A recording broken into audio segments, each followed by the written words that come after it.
Hello brilliants.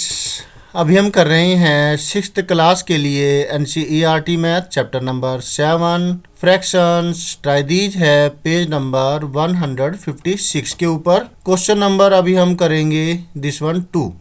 तो इन्होंने कहा है इसमें add 1/12 plus 1/12। How will we show this pictorially. अब इसे पिक्टोरियली कैसे रिप्रेजेंट करेंगे, कैसे शो करेंगे। और दूसरा जो इन्होंने कहा है यूजिंग पेपर फोल्डिंग। अब यहाँ क्लियरिटी नहीं है पिक्टोरियली, तो आपको पिक्चर बनानी है। And also tell us about this by paper folding. Paper folding के द्वारा भी आप ये करके दिखाना है आपको। ये क्लियर है। तो 3 पार्ट हो गए। एक पार्ट में इनकी करनी है आपको एडिशन, दूसरी पार्ट के अंदर आपको ये पिक्टोरियली शो करना है, और तीसरे पार्ट में पेपर को फोल्ड करके करना है। Is that clear? गुड। तो 1/12 को 1/12 से जब ऐड करेंगे तो हमें क्या मिलेगा।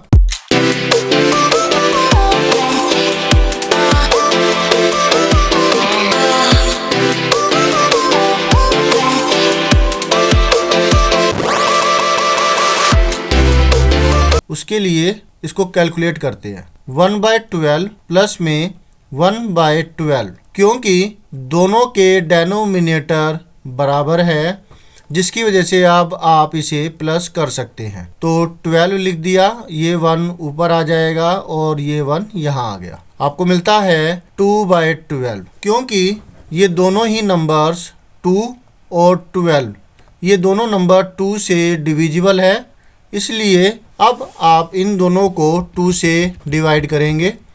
अगर टीचर कह देते हैं कि डायरेक्ट डिवाइड कर सकते हो, तो आप इसको डायरेक्ट डिवाइड करेंगे। मतलब 2 1 जा 2, 2 6 जा 12, आपको मिलता है 1/6। और अगर टीचर कहें कि नहीं, आपको इसको ऐसे नहीं शो करना, आपको ये शो करना है इस प्रकार से कि डिवाइड का निशान लगा के आप इसे शो करेंगे, तो फिर आपको डिवाइड का निशान लगाना है और ऐसे 2 लिखना है, और नीचे भी सेम नंबर से डिवाइड करना है। याद रखिएगा, सेम नंबर। तो जब 2 को 2 से डिवाइड करेंगे आपको मिलता है 1, और 12 को जब 2 से डिवाइड करते हैं आपको मिलता है 6। दोनों ही नंबर्स सेम है, ये आपका आंसर हो जाएगा। चाहे तो आप इस मेथड से इसको सॉल्व कीजिए, और चाहे तो आप इस मेथड से सॉल्व कीजिए। तो ये रहा आपका फर्स्ट पार्ट, और अब आपको करना है इसे पिक्टोरियली रिप्रेजेंट। तो आप अपना स्केल निकाल लीजिए, और चाहे तो आपको क्या करना चाहिए, 6 सेंटीमीटर का एक डिस्टेंस लेना है, और 6 सेंटीमीटर का डिस्टेंस लेकर के आपको क्या करना है, राइट, उसे आधा आधा सेंटीमीटर पर डिवाइड करना है। Is that clear?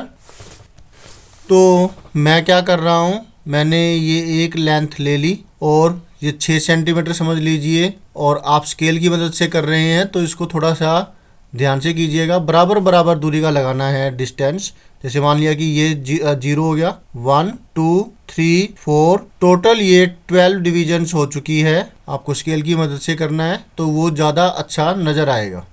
मैं तो ये रफली टाइप में कर रहा हूँ, तो इतना क्लैरिटी नहीं है इसमें, ठीक है। और अब आपने ये ऊपर 12 सेंटीमीटर का, मतलब 6 सेंटीमीटर का आधा आधा सेंटीमीटर आपने ले करके इसको ड्रॉ किया है, और नीचे भी अब इसी तरह से एक सीधी लाइन ड्रॉ करेंगे, और जो इस लाइन के पैरेलल एक लाइन ड्रॉ करेंगे। स्केल को इस प्रकार से रखेंगे तरीके से कि बिल्कुल इसके पैरेलल आए। मतलब अगर आप जो डिस्टेंस आपने ये लिया है, मान लिया कि ये 4 सेंटीमीटर आपने लिया है, तो ये भी आपको 4 सेंटीमीटर ही लेना होगा इस पॉइंट से, जो एंड पॉइंट है वहाँ से।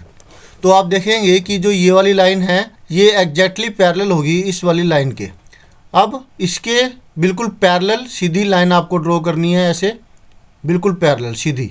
Is that clear? स्केल की मदद से आप करेंगे पैरेलल लाइनें इस प्रकार से। तो ये 12 जो डिविजन्स हो चुकी है। अब आपको ये पिक्टोरियली रिप्रेजेंट करना था, तो अब कोई भी इसके अंदर आप पेंसिल से इसको शेड कर सकते हैं। मैं आपकी अंडरस्टैंडेबिलिटी को करने के लिए कलर से इसको पेंट, मतलब कलर कर रहा हूँ यहाँ पर। आप कलर से करना चाहें तो वो भी अच्छी बात है, लेकिन टाइम वेस्ट नहीं होना चाहिए। कहीं उसको ढूंढने में ही इतना टाइम लग जाए जब आप टेस्ट कर रहे हो, या किसी से मांगने में टाइम लग जाए। तो अपने पास अगर आपके पास है तो इसे आप कलर करके शेड करके उसे रिप्रेजेंट कर सकते हैं, ताकि जो टीचर है वो तो फिर काफ़ी खुश होंगे कि वाह कितना अच्छा किया इस बच्चे ने, इसको पूरे मार्क्स दूंगी मैं, या पूरे मार्क्स दूंगा। क्योंकि जो साफ सफाई अच्छा मतलब सुंदरता जो है हर एक को पसंद आती है। तो ये सुंदर लगेगा जब आप कलर से करेंगे, तो नहीं तो पेंसिल से भी आप शेड कर देंगे तो ओके है। तो ये देखिए पिक्टोरियली हमने इसको रिप्रेजेंट कर दिया। अब बात आती है पेपर फोल्डिंग की मदद से। पेपर फोल्डिंग के लिए आपको क्या करना है, तो ये तो क्लियर हो गया होगा ना कि ये सारे के सारे 1/12 पार्ट्स है। हर एक पार्ट जो है ये 1/12 को रिप्रेजेंट कर रहा है। हर एक पार्ट 1/12 होगा। तो 1/12 1/12 12 पार्ट्स हो गए। तो ये कितना हो जाएगा 1/12 1/12 इस तरीके से 12 पार्ट्स है। तो ये एक यूनिट बन जाती है, 1 यूनिट जो कि ये पूरी फिगर है जो ये हमने ड्रॉ की है। Is that clear? Right, good. तो मैंने आपको समझाने के लिए हर एक पार्ट में 1/12 लिखा है, लेकिन आपको ऐसा बिल्कुल नहीं करना। आपको बस एक बार लिख देंगे काफ़ी है। इसमें आपका जो टाइम है वो कंज्यूम होगा। आपको समझाने के लिए मैंने बस ये हर एक पार्ट में 1/12 लिखा है। तो ये था पिक्टोरियली रिप्रेजेंटेशन। होप सो आपको अच्छे समझ में आ गया होगा। अब जो ये पेपर फोल्डिंग वाला है ये वाला करते हैं। वैसे अगर आप समझ पाएँ तो मैं आपको समझाता हूँ कि पेपर फोल्डिंग के अंदर आपको क्या करना है कि एक पेपर लेना है। जैसे कि मान लिया पेपर क्या है। अब इस चीज़ को करने के लिए पेपर की स्लिप को पेपर को 12 बराबर हिस्सों में करने के लिए मैं ये ले रहा हूँ यहाँ पर, जैसे कि 6 सेंटीमीटर ले लेता हूँ। ठीक है, 6 सेंटीमीटर की यहाँ लगाई और 6 सेंटीमीटर की ही यहाँ से लगा दी। अब इसको मैं फोल्ड कर रहा हूँ। फोल्ड क्या करना है, इसको टीयर कर रहे हैं हम। ठीक है, पेपर फोल्डिंग टेक्निक से 1/12 आपको जो है ना शो करना है। ठीक है, एग्जैक्टली नहीं आया ये तो थोड़ी फ़र्क आ गया। ये ऐसे टीयर किया और अब ये इस तरह ये वाला टीयर किया और ये भी टीयर कर दिया। ये स्लिप मिल गई एक पेपर। अब ये टोटल जो लेंथ है कितनी सेंटीमीटर है वो मेजर कर लीजिए। तो एक तरीके से पेपर ही तो हो गया ये। पेपर का मतलब ये नहीं कि पूरा का पूरा पेज आपको चाहिए। यहाँ से लेकर के यहाँ तक आप देख पा रहे हैं 15 सेंटीमीटर हो गया। अब 15 के बाद यहाँ से 6 और है, 15 6 21, 1 mm का फ़र्क है, वो कोई बात नहीं। 21 mm हो गया। इसको हम करेंगे, इसको 3 से डिवाइड करेंगे 3 बराबर इससे करने के लिए। ठीक है, 3 7 जा 21, तो 7 सेंटीमीटर ये हो गया और फिर 7 सेंटीमीटर ये हो गया। ठीक है, अब इसके बाद हमें मेजरमेंट करने की ज़रूरत नहीं होगी। मतलब क्या हुआ कि आपने जितना भी लिया स्लिप ली उसको 3 से डिवाइड किया, जितना आया उतने सेंटीमीटर की डिवीज़न हो जाएगी। ये जो टोटल लेंथ है देख रहे हो, टोटल लेंथ को 3 से डिवाइड करना है। जो आए उतनी सेंटीमीटर के डिस्टेंस लेने हैं। और अब इसको फोल्ड करेंगे यहाँ से। ये एग्जैक्टली इसके साथ आना चाहिए ताकि पैरेलल इसके साथ कोइंसिडेंट हो जाना चाहिए। नीचे वाला पेज इसके साथ में, नहीं तो गलती होने के चांसेस हो जाते हैं। ठीक है, मतलब जो काम कर रहे हो बिल्कुल अच्छे तरीके से होना चाहिए ना, नहीं होना चाहिए। गुड। और इसको भी इस प्रकार से कर दिया। 3 बराबर इससे हो चुके हैं ये 3 इक्वल पार्ट्स। हमें करने हैं 12। तो 3 के बाद हम इसको कर सकते हैं। अगर यहाँ पर हम इसको 4 डिवीज़न कर दें, 4 डिवीज़न, तो फिर ये और अच्छे से हो जाएगा। मतलब इसको हम आधा कर दें, आधा किया ये, और इसका आधा और कर दें। 3 डिवीज़न के बाद उसका आधा किया और फिर उसका आधा और किया और अच्छे से प्रेस कर देंगे। ठीक है, अच्छे से आपने इसको प्रेस करना है। अच्छे से प्रेस करने के बाद में आप देख रहे हैं थोड़ा सा ये फोल्ड हो गया, लेकिन ये 12 इक्वल डिवीजन्स हो चुकी है। ठीक है, अगर आपको नोटबुक में पेस्ट करना है तो इसको थोड़ा सा तरीके से करेंगे ताकि इस तरीके की कोई और सलवटे वगैरह दिखाई ना दे। मैंने वैसे प्रेस कर दिया, ओके हो गया है ये।